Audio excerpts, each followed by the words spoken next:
Hello, my dear friends.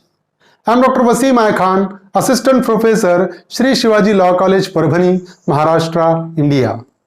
So, in today's lecture, we will discuss Section 307 to Section 309 of Indian Penal Code 1860, which dealt with the concept of attempt to murder as well as attempt to commit a culpable homicide not amounting to murder and that is attempt to suicide. तो तीन section हम discuss करेंगे. Section 307 में हम discuss करेंगे कि attempt to murder के लिए पनिशमेंट क्या होगी, उसके प्रोविजन क्या है. सेक्शन 308 में हम डिस्कस करेंगे कि अगर culpable homicide not amounting to murder का अगर अटेम्प्ट होता है तो उसके प्रोविजन क्या होंगे, उसके लिए पनिशमेंट क्या होगी. और सेक्शन 309 जो डील करता है अटेम्प्ट टू सुसाइड, कोई ने किसी पर्सन ने सुसाइड करने की कोशिश की तो उसके लिए पनिशमेंट क्या होगी, ये भी हम आज डिस्कस करेंगे. साथ ही साथ हम डिस्कस करेंगे इस पर पूछे गए क्वेश्चन और ऐसे क्वेश्चन जो एग्जामिनर इस पर पूछ सकता है. So let's start the topic.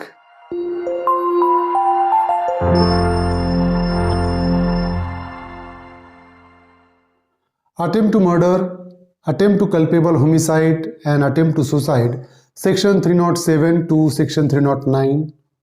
So section 307 deals with attempt to murder. So whoever does any act with such an intention or knowledge and under such circumstances, if he by that act caused death, he would be guilty of murder. So if any person having such an intention or knowledge and under such circumstances that if he by that act caused death, he would be liable for the offense of murder. He would be held guilty for the offense of murder. Then he may be held responsible for attempt to murder. तो अगर कोई person इस intention के साथ, इस knowledge के साथ किस पर अटैक करता है और वो अटैक अगर फॉर एग्जाम्पल वो अटैक के चलते अगर उसकी डेथ हो जाती तो वो मर्डर के लिए लायबल रहता.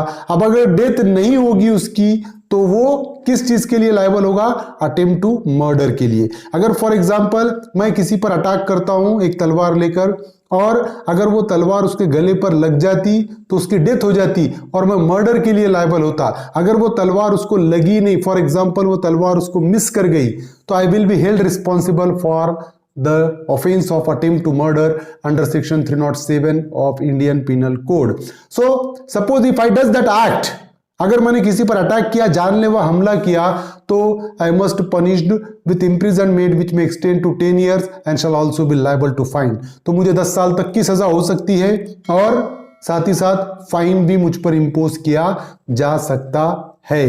And if hurt is caused to any person by such act, the offender shall be liable either to imprisonment for life or to such punishment as is herein before mentioned. So suppose if by the act of one person, if he attack on somebody else and in that particular attack, if any hurt caused to that particular person, then he will be held liable for the punishment which may extend to imprisonment for life or such a punishment as in here before mention. मतलब 10 साल तक की सजा या imprisonment for life उसको हो सकती है. तो दो सिचुएशन है 307 में. अगर कोई पर्सन किस पर जानलेवा हमला करता है और हमले में अगर उसको कोई भी इंजरी नहीं होती है, सिर्फ अटैक करता है, मिस हो जाता है अटैक, तो 10 साल तक की सजा और फाइन का प्रोविजन है. और अगर वो अटैक में विक्टिम को अगर कोई इंजरी होती है या हर्ट होता है उसको, तो उस सिचुएशन में ऑफेंडर को लाइफ इंप्रिजनमेंट हो सकती है और साथ ही साथ लाइफ इंप्रिजनमेंट या 10 साल तक की सजा और वो साथ ही साथ उसको फाइन भी इंपोज किया जा सकता है उस पर्सन पर. So ingredients of this offence, section 307 के कुछ इंग्रेडिएंट्स है. The first one is the nature of the act done. So while applying section 307, while punishing the offender under section 307, court will consider the nature of the act done. कि जो act किया गया उसका nature क्या है, whether that act is sufficient to cause the death of that opponent, कि अगर मेरा एक्ट से डेथ हो सकती है क्या, मेरे एक्ट का नेचर क्या है, ये पहला देखा जाएगा. अगर मेरे एक्ट का नेचर ऐसा है कि मेरे एक्ट के चलते उसकी डेथ भी हो सकती थी, तो डेथ नहीं हुई लेकिन डेथ हो सकती थी, तो मैं अटेम्प्ट टू मर्डर के लिए लायबल रहूंगा. सेकंड वन इज इंटेंशन और knowledge of committing an offence. So the person must does that particular act with an intention and knowledge कि पर्सन वो एक्ट कर रहा है तो ये नॉलेज के साथ, ये इंटेंशन के साथ एक्ट कर रहा है कि अगर वो उस पर अटैक अगर सक्सेस हो जाए तो उसकी डेथ भी हो सकती है। पर्सन को नॉलेज है और उस इंटेंशन के साथ वो एक्ट करता है, तो ऐसा पर्सन अटेम्प्ट टू मर्डर के लिए लायबल रहेगा। Third one is the performing और executing of an offence towards it. तो फॉर एग्जाम्पल सिर्फ अगर वो सोचता है ये करने का तो कोई प्रॉब्लम नहीं, ऑफेंस के लिए लायबल नहीं रहेगा। बट वो अपने इंटेंशन को क्या करता है, एग्जीक्यूट करता है। परफॉर्मिंग और executing of an offence towards it, सिर्फ वो सोच नहीं रहा है बल्कि उसने अटैक किया है। He has executed that particular offence. So such is necessary, ये जरूरी है, पर्सन को लायबल होगा सेक्शन 307 में। The act in the ordinary course of nature will cause death. तो क्या होगा, अगर फॉर एग्जांपल मैंने अटैक किया तो ऑर्डिनरी कोर्स ऑफ नेचर में अगर वो अटैक सक्सेस होता है तो सामने वाले पर्सन की डेथ हो जाती, समझ रहे हो। लेकिन डेथ नहीं हुई तो ऐसे सिचुएशन में अटेम्प्ट टू मर्डर के लिए लायबल रहेगा person. Now this is a particular example. Peter shoots at John with intention to kill him.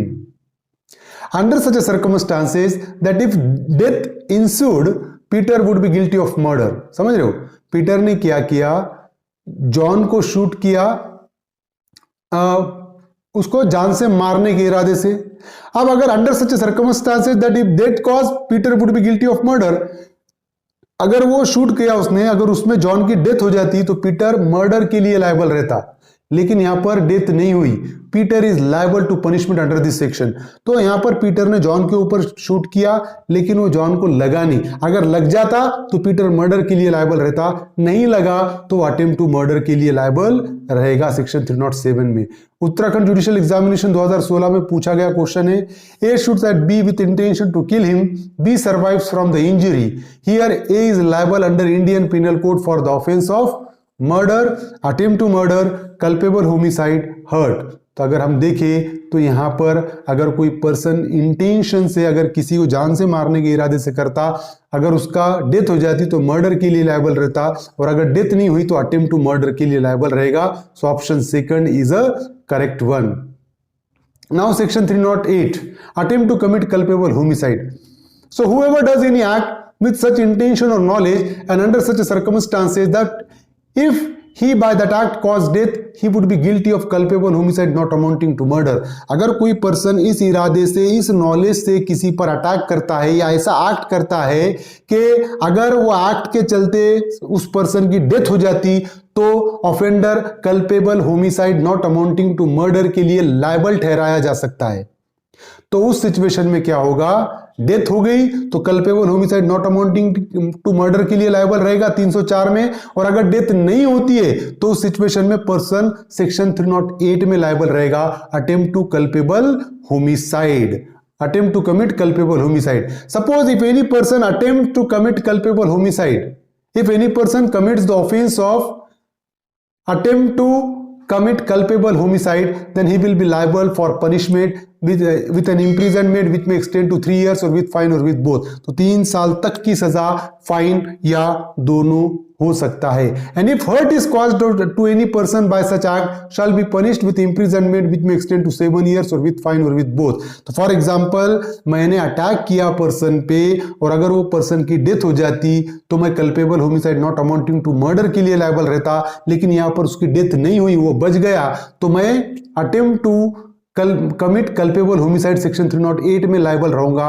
अगर मेरे एक्ट के वजह से अगर उसको कोई भी इंजरी नहीं होती है तो उस सिचुएशन में मुझे 3 साल तक की सजा या फाइन या दोनों हो सकता है, लेकिन मेरे अटैक के वजह से अगर उसको हर्ट होता है या कोई इंजरी होती है तो मुझे पनिशमेंट होगी 7 साल तक की सजा विथ फाइन और विथ बोथ। तो we have already discuss the circumstances in which the person acts, persons act will come under the category of culpable homicide not amounting to murder. अगर कोई person sudden and grave provocation में अगर किसी को जान से मार देता है तो उस सिचुएशन में उसका act culpable homicide not amounting to murder में आएगा। अगर कोई person excessive use of right of private defence तो यूज किया लेकिन एक्सेसिव यूज किया और उसके चलते किसी की डेथ कॉज करता है, तब भी वो culpable homicide not amounting to murder के डेफिनेशन में आएगा।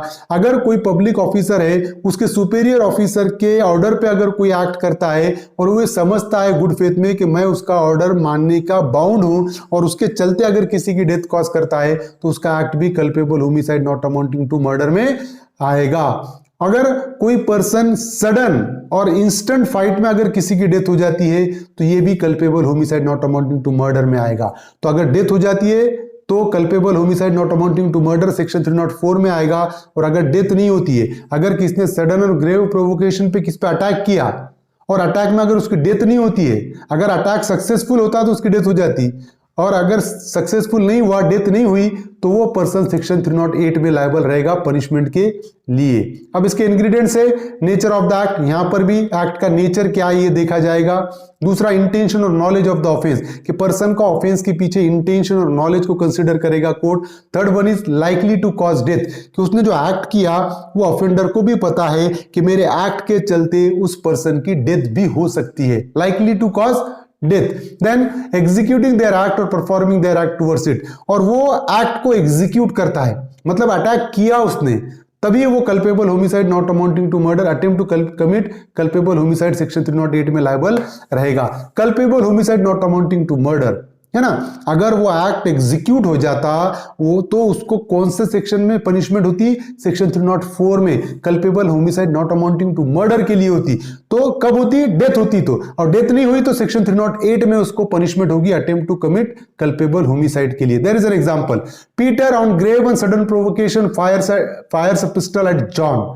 तो यहां पर पीटर ने सडन और ग्रेव प्रोवोकेशन में, गुस्से में आके जॉन को के अगेंस्ट शूट किया, है ना, जॉन ने उसको गुस्सा दिलाया और वो सडन और ग्रेव प्रोवोकेशन के चलते पीटर ने जॉन को मारने की कोशिश की, उस पर फायर किया। Under such circumstances that if he thereby caused death he would be guilty of culpable homicide not amounting to murder. अगर वो पीटर की गोली से अगर जॉन की डेथ हो जाती तो पीटर को पनिशमेंट सेक्शन 304 में होती culpable homicide not amounting to murder के लिए। लेकिन यहां पर जॉन की डेथ नहीं हुई बल्कि वो बच गया, तो उस सिचुएशन में Peter has committed the offence defined in this section. तो पीटर ने कौन सा ऑफेंस किया, सेक्शन 308 में ऑफेंस किया, और सेक्शन 308 में पीटर को पनिशमेंट होगी। Now section 309 attempt to commit suicide. So this particular section has been decriminalised by the Supreme Court. Supreme Court ने इसको डीक्रिमिनलाइज किया, मतलब अब पर्सन को पनिशमेंट नहीं है। फिर भी हम डिस्कस कर रहे हैं, whoever attempt to commit suicide and does any act towards the commission of such offense, अगर कोई सुसाइड की कोशिश करता है तो सुसाइड कमिट नहीं हुई, कोशिश किया सिर्फ, तो कोशिश करने वाले को पनिशमेंट होगी, shall be punished with simple imprisonment for a term which may extend to 1 year और विद फाइन और विद बोथ। तो जो सुसाइड की कोशिश करेगा उसको 1 साल तक की सजा या फाइन या दोनों हो सकता था, लेकिन सुप्रीम कोर्ट ने इसको डीक्रिमिनलाइज किया। अभी कोई पर्सन अटेम्प्ट टू सुसाइड करता है तो उसको सेक्शन 309 में सजा नहीं होगी। So these are the particular section which we have discussed in today's lecture. I hope you understand this topic. If you understand this topic, please subscribe my channel, hit the notification button, hit the like button and share this video with your friends. Thank you very much.